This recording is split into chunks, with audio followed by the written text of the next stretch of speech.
નમસ્કાર, હું છું ડોક્ટર વિશાલ મકવાણા. સ્વાગત છે ફિઝિકલ એજ્યુકેશન બાય બીડુ ચેનલમાં. આજે છે ખાસ અગત્યનો એક ટોપિક છે, જીસેટ ને ઉપયોગી ટોપિક છે, જેની ચર્ચા કરવાના છીએ. અને શારીરિક શિક્ષણનો ઇતિહાસ જ્યારે આપણે ભણી રહ્યા છીએ એની અંદર ઘણા બધા દેશોનો શારીરિક શિક્ષણનો ઇતિહાસ ભેગો કરવાનો છે અને એને ભણવાનો છે આપણે. ત્યારે આજે છે એવા કેટલાક દેશ છે જેના શારીરિક શિક્ષણના વિકાસની આપણે ચર્ચા કરવાના છીએ.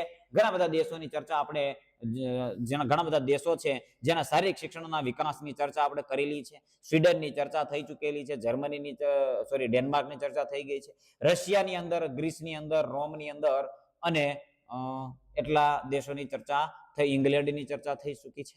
ચલો જી, સોરી, ઇંગ્લેન્ડની આજે ચર્ચા કરીશું અને ઓસ્ટ્રેલિયાની ચર્ચા પણ કરીશું અને એની સાથે સાથે ચીનની ચર્ચા પણ કરીશું. આજે 3 દેશોનો ઇતિહાસ છે ને જોઈ લેવાનો છે. બાકી બચે છે તો જર્મની બચે છે અને યુએસએ. આ 2 દેશ છે એ બચે છે અને એની ચર્ચા આપણે આવતા લેક્ચરની અંદર કરી લેવાના છીએ. એટલે શારીરિક શિક્ષણનો ઇતિહાસ છે એ પૂરો થઈ જશે. એક શારીરિક શિક્ષણનો ઇતિહાસ બાકી રહે છે. આ અહીંયા તમને દેશ દેખાય છે, આનો શારીરિક શિક્ષણનો ઇતિહાસ છે એ બાકી રહેશે. તો એ બાકી રહેલો ઇતિહાસ છે એને પણ આપણે કવર કરી લેવાના છીએ. ચિંતા કરવાની નથી. શારીરિક શિક્ષણનો વિકાસ દરેક રાષ્ટ્રની સંસ્કૃતિ અને સૈન્ય અને સ્વાસ્થ્ય જરૂરિયાત અનુસાર અલગ અલગ રીતે થયો છે. બિલકુલ સાચી વાત છે. દરેક દેશોની જે રીતની જરૂરિયાત હતી, જે રીતની સંસ્કૃતિ પ્રણાલીઓ હતી એ મુજબ છે એ શારીરિક શિક્ષણની પ્રવૃત્તિનો વિકાસ થયેલો છે દેશોની અંદર.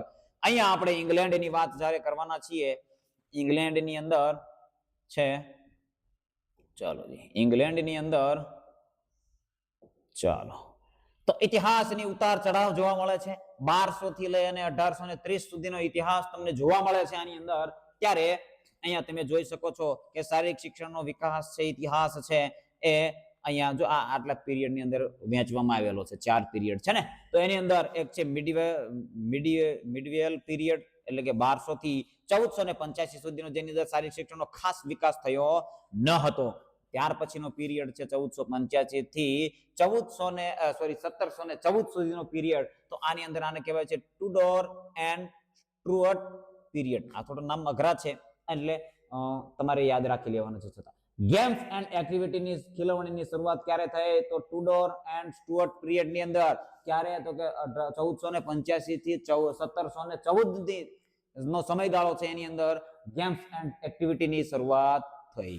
અહીંયા જે મિડિયલ પીરિયડ છે એની અંદર શારીરિક શિક્ષણની કોઈ ખાસ પ્રવૃત્તિ અથવા તો કંઈ પણ એનો ઇતિહાસ તમને જોવા મળતો નથી, વિકાસ જોવા મળતો નથી. ત્યાર પછી જે છે એ હનોવેરિયન પીરિયડ છે.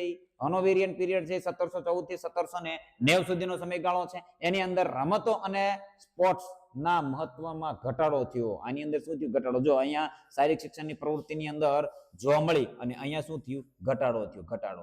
હવે ત્યાંથી પછી થોડો પાછો અહીંયા ઉતાર ચઢાવ આવે છે. જેમ કીધું ને અહીંયા કે ભાઈ ઉતાર ચઢાવ આવ્યો છે, તો અહીંયા પણ જો 1790 થી 1830 ની અંદર પરંપરાગત અને મિશ્ર સ્પોર્ટ્સ એક્ટિવિટીની શરૂઆત થઈ. પરંપરાગત હતી અને મિશ્ર સ્પોર્ટ્સ એક્ટિવિટીની શરૂઆત થઈ છે. આગળ પણ આપણે જોઈએ શું ઉતાર ચઢાવ આવ્યો છે ઇંગ્લેન્ડની અંદર. તો અહીંયા જે છે એ ફોટો છે અહીંયા કદાચ એડ થઈ શક્યો નથી. કાંઈ વાંધો નહીં. વિક્ટોરિયન યુગ છે. બ્રિટિશ શારીરિક શિક્ષણના પિતા કહેવામાં આવે છે. કોને કહેવામાં આવે છે? તો અહીંયા તમને દેખાય છે આર્ચીબાલ્ડ મેકલેરન છે. આર્ચીબાલ્ડ મેકલેરન છે 1820 થી 1884 ની અંદર એ સમયગાળાની અંદર થઈ ગયા છે. તેઓ મેડિકલ સ્ટુડન્ટ હતા. શું હતા? મેડિકલ સ્ટુડન્ટ હતા. Father of British physical education કોને કહેવામાં આવે છે? આર્ચીબાલ્ડ મેકલેરન. આર્ચીબાલ્ડ મેકલેરન તે શું હતા? તો મેડિકલ સ્ટુડન્ટ હતા. તેમને શું કહેવામાં આવે છે? Father of British physical education. Father of British physical education કહેવામાં આવે છે આર્ચીબાલ્ડ મેકલેરન. વિક્ટોરિયન એજ જે છે એટલે રાણી વિક્ટોરિયાનું જ્યારે શાસન હતું ત્યારે, એટલે કે 1830 થી 1901 ના સમયમાં સ્પોર્ટ ડેવલપમેન્ટનો સૌથી સુવર્ણ અને મહત્વપૂર્ણ સમયગાળો હતો ઇંગ્લેન્ડની અંદર અથવા તો બ્રિટિશની અંદર. શારીરિક શિક્ષણનો સૌથી એટલે કે શારીરિક શિક્ષણનો સુવર્ણ સમય ક્યારે હતો? તો વિક્ટોરિયન એજ યાદ રાખવાનું છે. રાણી વિક્ટોરિયાનો સમય હતો ત્યારે મહત્વપૂર્ણ સમયગાળો હતો, એટલે કે સુવર્ણ યુગ હતો. કોનો? શારીરિક શિક્ષણનો. શારીરિક શિક્ષણ સુવર્ણ. 20મી સદીમાં બ્રિટનમાં સ્વીડિશ જિમ્નાસ્ટિક પદ્ધતિનો, એટલે કે સ્વીડિશ જિમ્નાસ્ટિક પદ્ધતિ જે છે એ સિસ્ટમ છે એને અપનાવવામાં આવી બ્રિટન એટલે ઇંગ્લેન્ડની અંદર. કોને? સ્વીડિશ. જો સ્વીડન ની અંદર આપણે સ્વીડન ડેનમાર્ક નો ઇતિહાસ ગયા વિડીયો ની અંદર જોયો, તો સ્વીડિશ ની જે જિમ્નાસ્ટિક પદ્ધતિ હતી એને અપનાવવામાં આવી ઇંગ્લેન્ડ ની અંદર, બ્રિટિશ ની અંદર. ખ્યાલ આવે છે? તો આ મહત્વની બાબત છે કે સુવર્ણ યુગ છે રાણી વિક્ટોરિયા કાળની અંદર શારીરિક શિક્ષણનો સુવર્ણ યુગ હતો. અને father of British physical education ગણવામાં આવે છે આર્ચીબાલ્ડ મેકલરન. યાદ રાખવાનું છે, આર્ચીબાલ્ડ મેકલરન છે એને યાદ રાખવાના છે. સંસ્થાકીય જાગૃતિ એટલે કે સંકટમાંથી ઉકેલ, તો બોઅર યુદ્ધ થયું હતું. બોઅર યુદ્ધની અસર, યુદ્ધ પછી સૈન્યમાં ભરતી થયેલા સૈનિકોમાં ગંભીર શારીરિક નબળાઈ જોવા મળી. શારીરિક સ્વાસ્થ્યના સ્તરની તપાસ અનિવાર્ય બની, જેના કારણે આ બે વસ્તુની શરૂઆત થયેલી. જો અહીંયા તમને દેખાય છે બોઅરનું યુદ્ધ જે થયું હતું ત્યારે જે પણ સૈનિકોનું જે છે મૃત્યુ પામ્યા હતા એની જગ્યાએ બીજા સૈનિકોની ભરતી કરવામાં આવી અને એ સૈનિકોમાં ગંભીર શારીરિક નબળાઈ જોવામાં આવી, જેના લીધે 1902 ની અંદર royal commission on physical training, ઉદ્દેશ્યનો શું હતો તો કે શાળામાં શારીરિક શિક્ષણ અને તાલીમની દેખરેખ કરવી. આ આખું કમિશન છે એની સ્થાપના કરવામાં આવી અને શરૂ કરવામાં આવ્યું. ઉદ્દેશ્ય શાળામાં શારીરિક શિક્ષણ અને તાલીમની દેખરેખ કરવાનું હતું. અને ત્યાર પછી 1904 ની અંદર એક છે inter departmental committee on physical deterioration. ઉદ્દેશ્યનો શું હતો તો કે ગરીબ અને નબળા વર્ગના શારીરિક સ્વાસ્થ્ય પર થતી અસરને તપાસવાનો. ગરીબ વર્ગ હોય, નબળા વર્ગ હોય, એની શારીરિક સ્થિતિ શું છે અને એની અંદર અસરો શું છે એને તપાસવાનું હતું. સ્વાસ્થ્ય ઉપરની અસરો છે એને તપાસવા માટે 1904 ની અંદર inter departmental committee on physical deterioration. તો આ છે એ બે કમિટીનું નામ યાદ રાખવાનું છે, ક્યારે સ્થાપના થઈ છે એ યાદ રાખી લેવાનું છે, નોંધ કરી લેવાનું છે. અને કયું યુદ્ધ? તો બોઅરનું યુદ્ધ યાદ રાખવાનું છે. ચાલો ભાઈ, તો હવે જે છે ઇંગ્લેન્ડનો ઇતિહાસ અહીંયા પૂર્ણ થાય છે. બિલકુલ નાના એટલે બહુ મહત્વના આની અંદર હશે નહીં. આ ઓસ્ટ્રેલિયા છે તો એનો પણ કોઈ બહુ ખાસ ઇતિહાસ આપણને જોવા મળતો નથી અને પ્રશ્નોની અંદર પણ બહુ ખાસ પૂછાતા નથી. એટલા માટે ખાસ આપણે જોવાનું છે આ 2000 ની અંદર સિડની ની અંદર જે ઓલિમ્પિકનું આયોજન થયેલું, ઓલિમ્પિકનું ભવ્ય આયોજન થયેલું, તો આ યાદ રાખી લેવાનું છે. અને અહીંયા જે આહપડ આપણે આવે છે American alliance health and physical education recreation and dance છે, તો એની જેવી જ એક સંસ્થા જ્યાં એને આચપર કહેવાય છે એટલે કે ACHPER સંસ્થાનો ઉદ્ભવ થયો અને વિકાસ થયો હતો. આ એક સંસ્થા છે જેને આપણે ધ્યાન રાખવાની છે. Australian council of health and physical education and recreation. ખ્યાલ આવે છે? ઓસ્ટ્રેલિયન જ્યારે આહપડ હતો એની અંદર અમેરિકન આવે છે ને અહીંયા Australian council for health physical education and recreation. આ ખાસ યાદ રાખી લેવાનું છે. આ એક છે અને આ સિવાયનું વધારે કંઈ આ ઓસ્ટ્રેલિયા છે એની અંદર ખાસ જોવાનું નથી. ત્યાર પછી આવે છે ચીન. ચીનની અંદર જે શારીરિક શિક્ષણનો વિકાસ છે એને આપણે જોવાનો છે. તો એની અંદર ખાસ આ વ્યક્તિ છે એ ખૂબ અગત્યના છે. ફિલોસોફર એથ્લેટ એટલે કે જેવી રીતે જેમ ગ્રીસની અંદર પ્લેટો ફિલોસોફર થયા હતા, જે ગ્રીસનો ઇતિહાસ આપણે જોયો ત્યારે આપણે ખાસ જોયેલું હતું. અને એની અંદર તો તેવી જ રીતે ચીન છે એ કન્ફ્યુશિયસ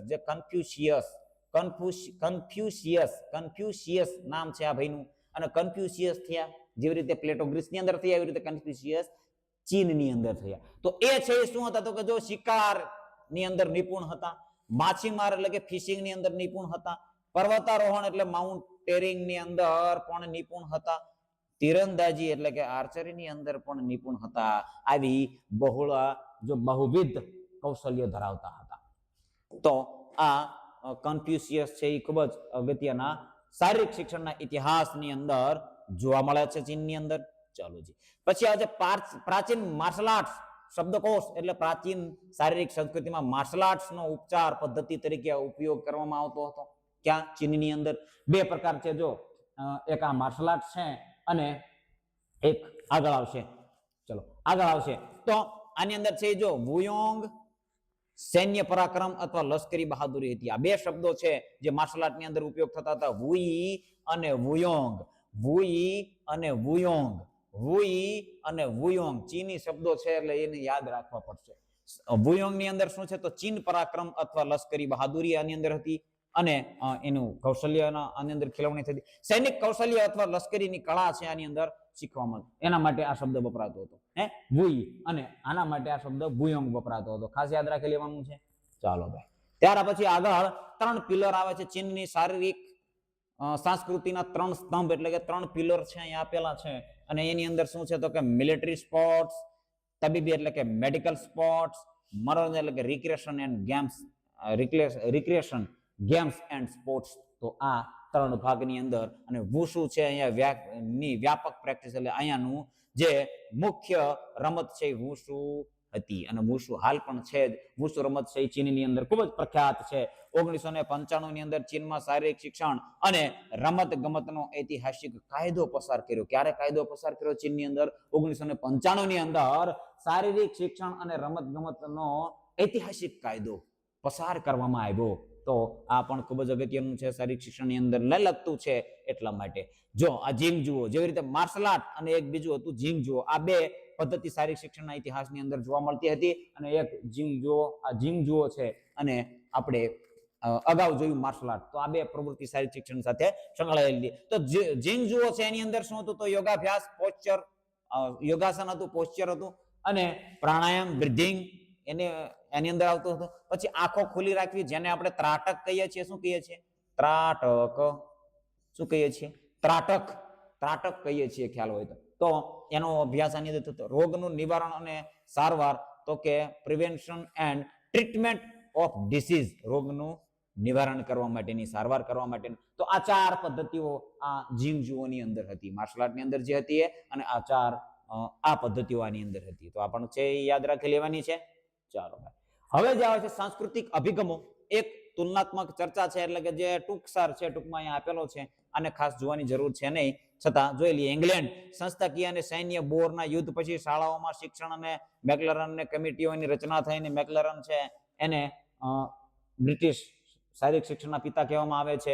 ઓસ્ટ્રેલિયા છે તેની અંદર આધુનિક સ્વાસ્થ્ય અને મનોરંજન વૈશ્વિક રમતોનું કેન્દ્ર બન્યું એટલે આ જે સંસ્થા છે એની સ્થાપના થઈ.